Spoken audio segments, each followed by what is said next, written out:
Hello guys, good evening. Lumabas lang ako guys, umihi. Ayan po, nadatnan ko po yung alaga ko. Gising pa. Yun oh, kawawa naman. Mag-isa lang siya guys. Ito kasi guys, mabait kasi siyang alaga eh. Kaya, ito dami na rin itlog minsan. Kaya may ulam din yung mga bata guys.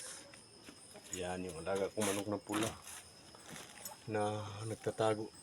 Guys, nahiya siya oh. Nahiya yung alaga ko.